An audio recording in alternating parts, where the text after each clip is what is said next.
Tá, mas para facilitar, esqueça a pizza, de repente, computacionalmente, esqueça a roleta. Pense num vetor. Pense no vetor. Vamos imaginar um vetor, então, assim, de 100 posições para facilitar o raciocínio. 100 posições, porcentagem fica bem fácil. 100 posições. Então, vamos imaginar que um primeiro indivíduo, ele tem uma aptidão boa e que corresponde, então, a 4% de todas as aptidões. Então, ele vai ter o quê? Posição 0, 1, 2 e 3 para ele, desse vetor. Um outro indivíduo representa 10% de todas as aptidões. Aí ele vai ter, então, a posição 4, 5, 6, 7, 8, 9, 10, 11, 12, 13. Até a posição 13 para ele. E aí distribui, né, nesse vetor.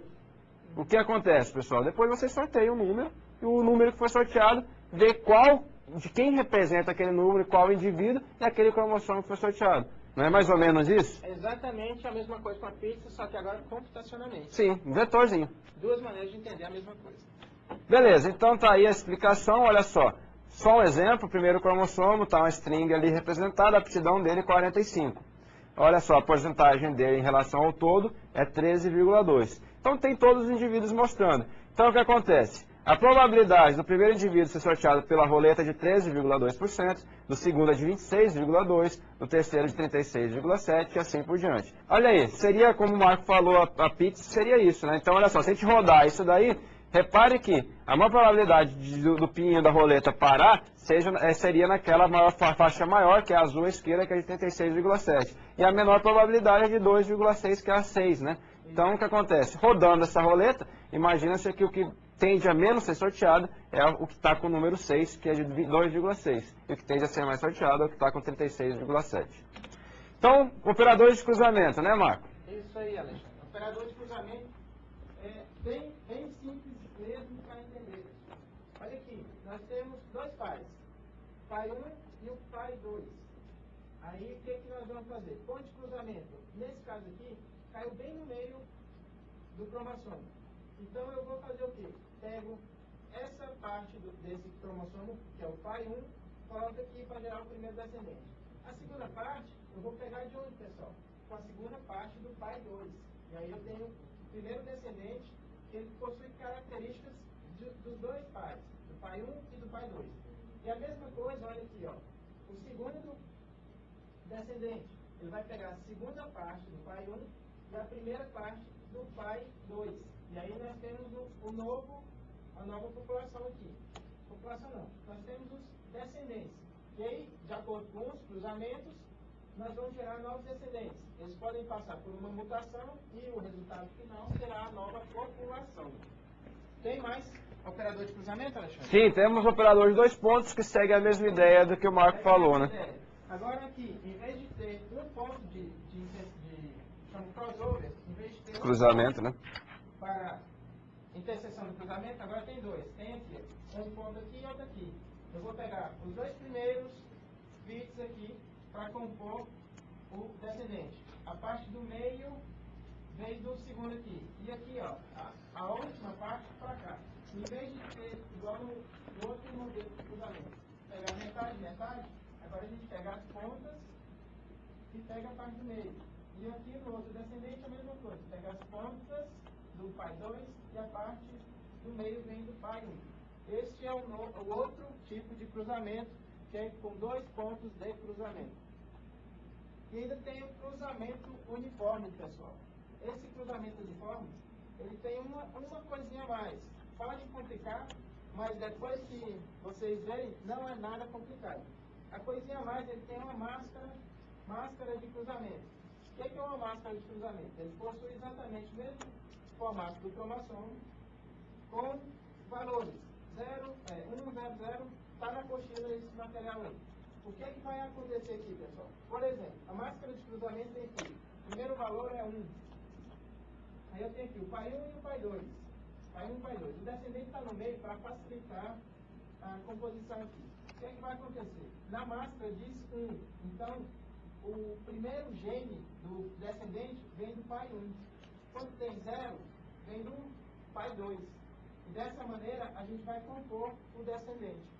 Aí, isso não é padrão, pessoal. A máscara, vocês podem colocar aqui que o 1 vem do pai 1 ou o 0 vem do pai 1. Isso fica a critério de vocês. É apenas a composição dos descendentes. E aqui do lado tem outro exemplo que é exatamente o mesmo tipo de funcionamento. O outro tipo, quer falar alguma coisa sobre cruzamento, Alexandre? Então vamos para mutação. Mutação é o mais simples, chega a ser covarde, sempre é simples. Temos aqui, ó, do cruzamento, nós tivemos os descendentes. A mutação, geralmente, ela é aplicada depois dos cruzamentos.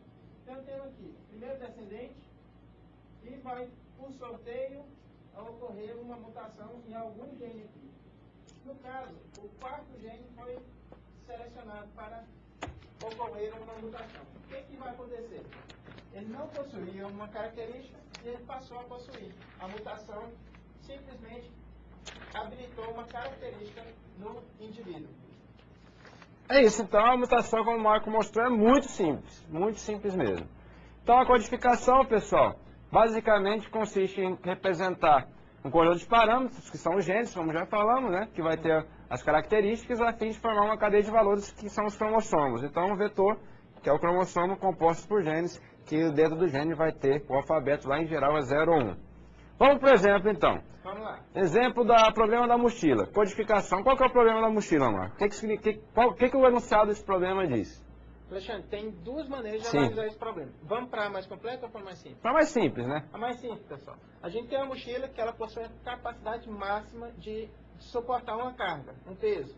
E aí o que vai acontecer? Você tem objetos para colocar dentro da mochila e cada objeto tem um peso. E aí você tem que colocar o maior número de objetos dentro da mochila sem ultrapassar o peso.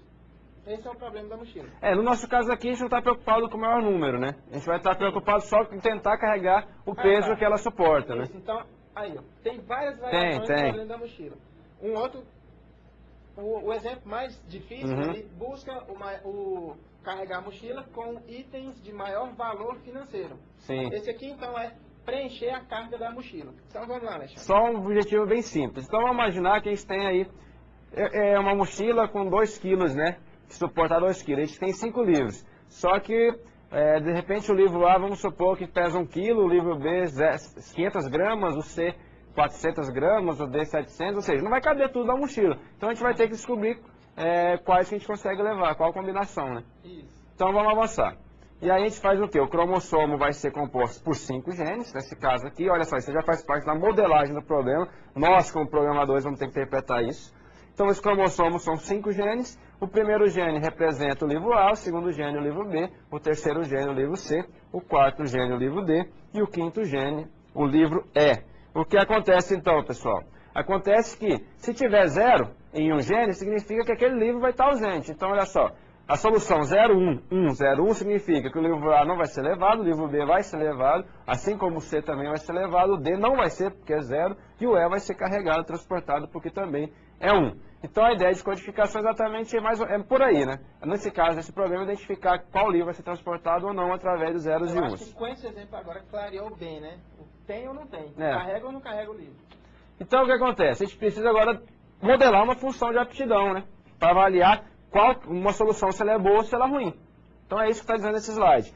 Uma função de avaliação para o nosso problema. Olha aí, pessoal.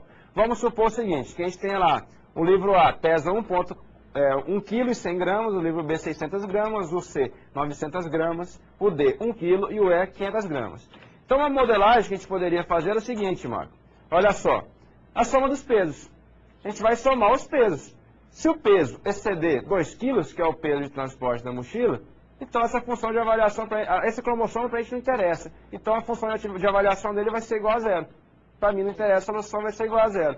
E se for menor ou igual a 2, a função de avaliação, né, o valor, vai ser aquele valor da soma. É a soma dos pesos. Então olha só, vou transportar B, C e E. Então vai ser, ó, B 600 gramas, o C 900 gramas, já dá 1 kg e 500 gramas, e mais o E, que é 500 gramas, ou seja, eu conseguiria exatamente transportar 2 quilos, exatamente. Bom, então, essa função de avaliação é interessante para esse problema. A função de avaliação para cada problema deve ser definida.